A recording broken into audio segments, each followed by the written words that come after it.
یہ صدقہ ہے نا، یہ اتنے امیزنگ چیز ہے. رسول اللہ صلی اللہ علیہ وسلم نے فرمایا کہ صدقہ کا ایک درہم یعنی 10 روپیز، اگر ہم روپیز میں بات کریں، یا $10 3 لوگوں کو جنت میں لے کے جائے گا. یہ رسول اللہ صلی اللہ علیہ وسلم نے اگزامپل دی اور فرمایا کہ صدقہ کا ایک درہم 3 لوگوں کو جنت میں لے کے جائے گا. اور وہ کیسے؟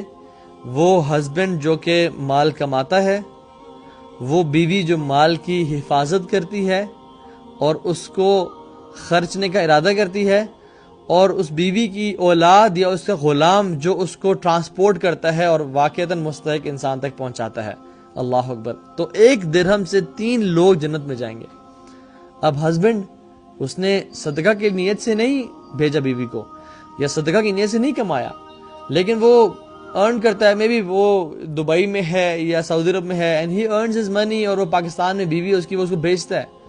اور وہ بیوی کیا کرتی ہے کہ وہ اس کو انٹینشن کرتی ہے کہ انشاءاللہ، یا اس کے گھر پہ کوئی غریب فقیر آتا ہے، پروفیشنل مانگنے والا نہیں لیکن واقعتاً حقدار آتا ہے، یہ بیوی ارادہ کرتی ہے کہ میں کسی ایسی جگہ پہ خرچ کرتی ہوں جہاں پہ مجھے اور میرے گھر والوں کو فائدہ ہو سکے.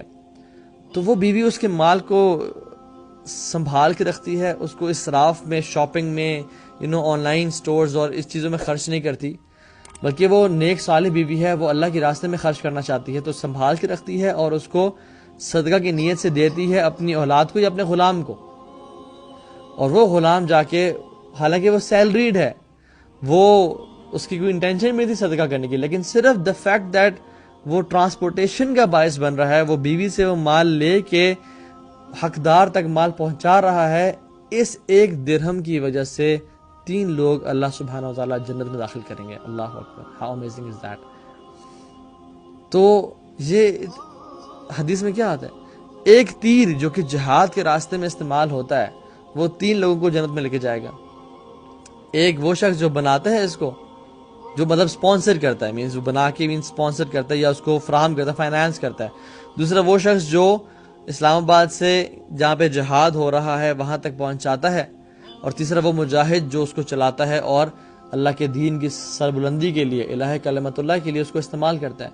تو ایک تیر کا جو صدقہ ہے یہ 3 لوگوں کو جنت میں لے کے جائے گا. اور انسان ڈرتا ہے کہ مال خرچ کرنے سے کہیں میرا مال کم نہ ہو جائے. اس انسان کے لیے رسول اللہ صلی اللہ علیہ وسلم مجھ سے اور آپ سے خطاب کر رہے ہیں. اگر ہمیں خوف آئے نا کہ مال کم نہ ہو جائے، تو اللہ کے نبی صلی اللہ علیہ وسلم نے ہمیں جواب دیا، ما نقصت صدقۃ من المال، صدقہ مال کو کبھی کم نہیں کرتا. یہ شیطان کا جھوٹا پرومس سچا ہے یا رسول اللہ صلی اللہ علیہ وسلم کا صادق المصدوق کا پرومس سچا ہے کہ مال جو ہے وہ کم نہیں ہوتا صدقہ دینے سے؟ ہاں، تمہارے والٹ پہ تو شاید کچھ نوٹس کم لگ رہے ہوں یا تمہارے بینک بیلنس پہ تو کم ہو گئے ہوں، لیکن ایکچوئل میں تمہیں زندگی میں پتہ چل جائے گا کہ مال تمہارا کم نہیں ہوا. اللہ تعالیٰ ڈفرنٹ اینگل سے، ڈفرنٹ ذریعوں سے دیں گے، اور دنیا میں نہیں تو آخرت میں تو تمہیں اس کا ضعف و مضاعفہ، تمہیں بڑھا چڑھا کے ملے گا. مال کم نہیں ہوتا، کیا اتنا ہی رہتا ہے؟ اتنا بھی نہیں رہتا، بلکہ بڑھتا ہے.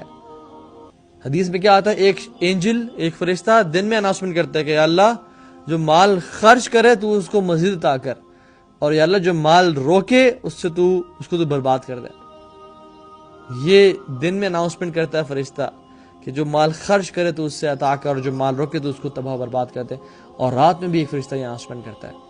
میں حدیث کا مفہوم بتا رہا ہوں، I am not quoting the exact words, لیکن یہی مفہوم ہے کہ اللہ کے نبی نے فرمایا.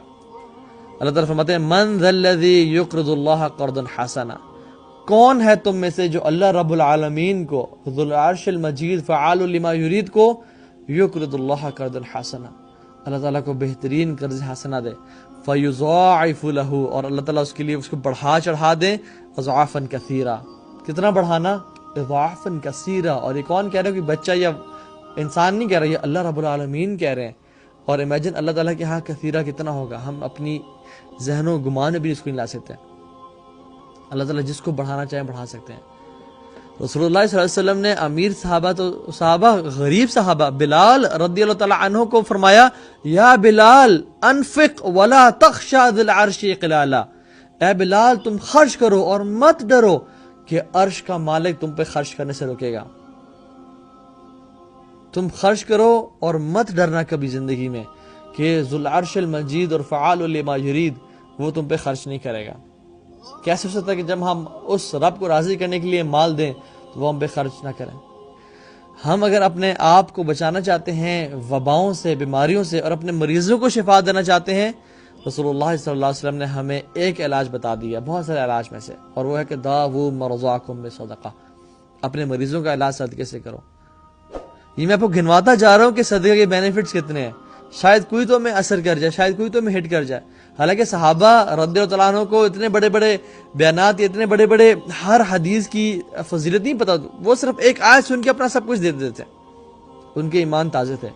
شاید ہمارے ایمان اتنے بوسیدہ ہو چکے ہیں اور جزائن پڑ چکا ہے کہ ہمیں اچھی طرح رگڑنا پڑتا ہے حدیث اور قرآن کی روشنی میں کہ شاید کوئی ان سے ایمان کی چنگاری اور ایمان کا نور نکلے اور ہم پہ اثر ہو جائے۔